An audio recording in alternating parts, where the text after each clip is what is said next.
Bonjour et bienvenue dans cette nouvelle vidéo découverte PlayStation 3 sur la chaîne Retro42. Aujourd'hui, comme promis, 3D Game Heroes, un Zelda-like. Zelda-like, c'est poli, disons, c'est un gros rip-off, mais un excellent jeu. Je vous montre ça à l'instant.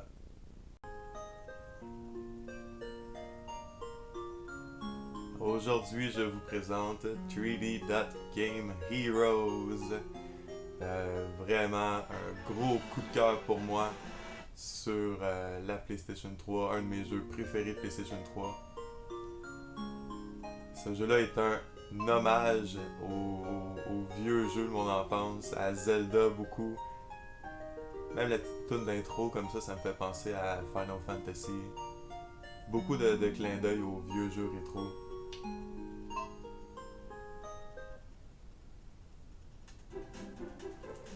On a le choix entre... écoutez cette musique-là.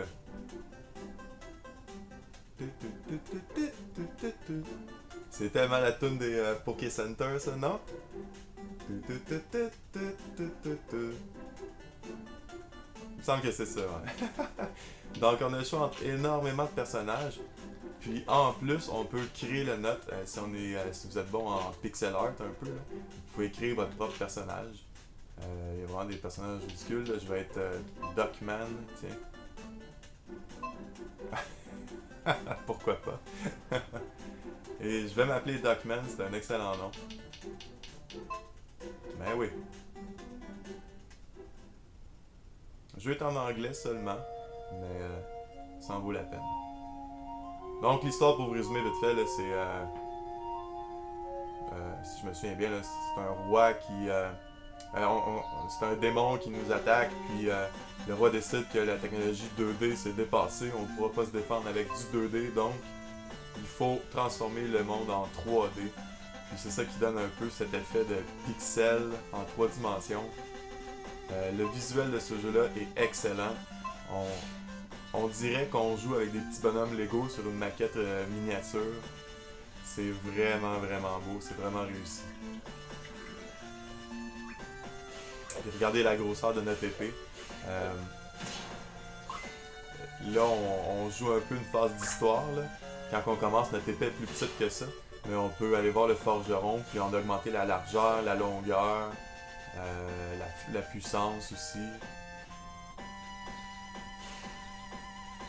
On va voir tous les items à la Zelda, là, des boomerangs, la torche, l'arc à flèche, les bombes. Ça fait beaucoup penser à Zelda, là. Vous devez le voir tout de suite.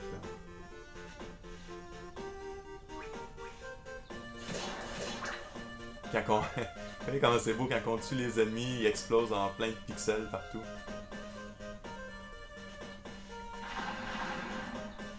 J'espère qu'il n'y a pas trop de flicker à l'écran.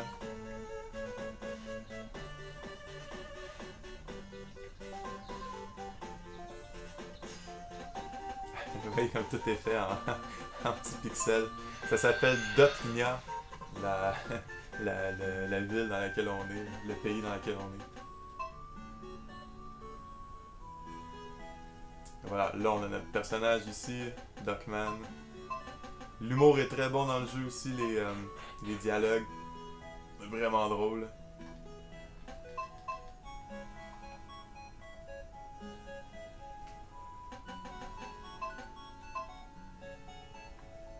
Les couleurs sont brillantes, j'aime beaucoup l'effet de l'eau.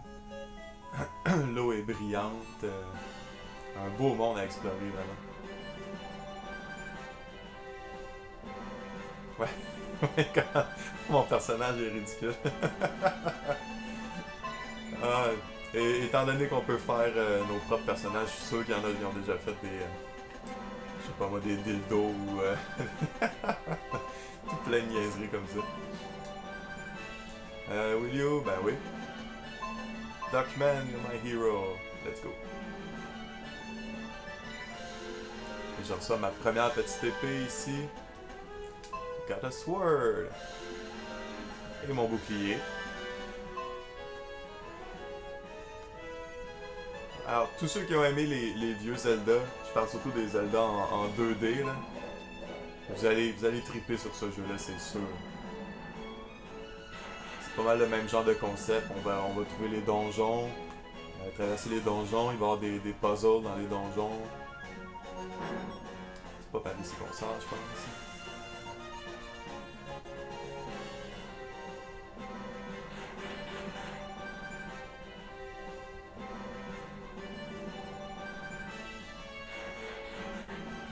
Écoutez la musique d'extérieur aussi, là. Celle-là. Ça vous fait pas penser à Zelda, ça, un petit peu?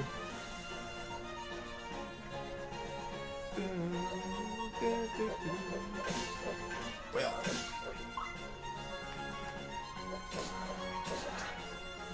Regardez comment c'est beau l'effet de l'eau ici, là.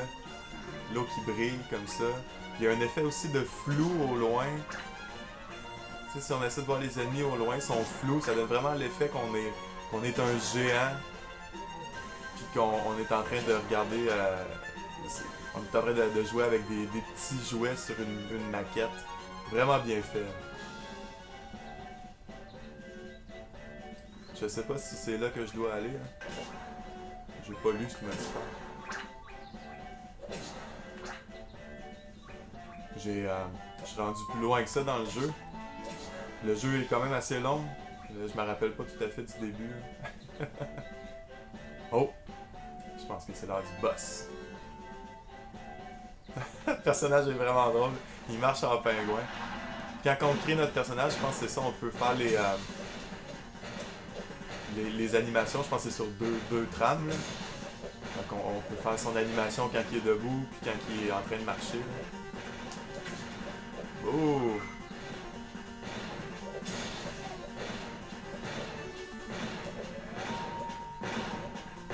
Allez! Tiens, toi!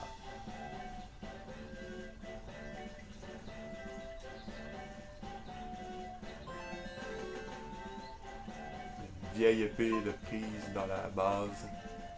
Pull it out, yes. Au début, on jouait comme notre ancêtre, là, qui avait mis son épée, l'épée ancienne, un peu comme la Master Sword. Puis ici, on a Lee, qui est un peu Navi, comme dans Ocarina of Time.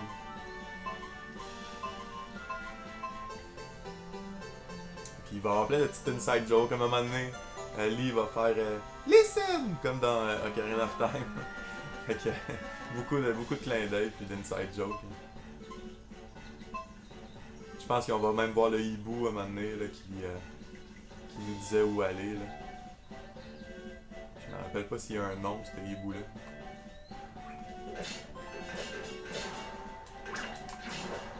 Quand ma vie est pleine, mon épée est à sa grosseur maximale.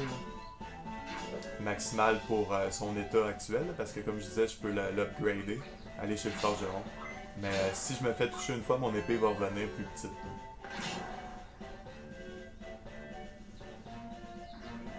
Et si j'avais des bombes, j'aurais pu y aller là.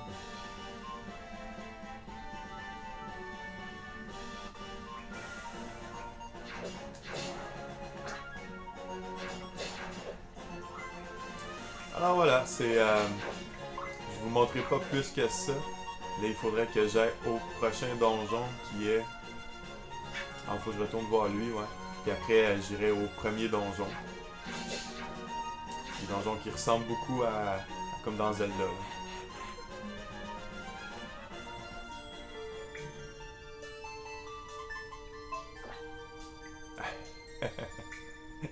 C'est très beaucoup inspiré. La petite Fairy Fountain ici, là. Alors, dites-moi ce que vous en pensez, laissez-moi un commentaire, puis si vous connaissiez déjà ce jeu-là, si vous l'aimez, ou si vous avez l'intention de l'acheter maintenant. Ce jeu-là, je pense qu'il vaut une vingtaine de dollars à peine. Là. Donc, vraiment, ça vaut amplement 20 dollars. Et voilà, c'est déjà tout pour ce Hidden Gem PlayStation 3. Prochain jeu qu'on va voir ensemble, ça va être cette compilation de Best of the PlayStation Network, le meilleur du PlayStation Network. C'est une compilation de 4 jeux qui étaient seulement téléchargeables via le magasin PlayStation. Donc ici, il y a une belle compilation sur disque. On va aller voir ça ensemble dans la prochaine vidéo. Merci. Ciao.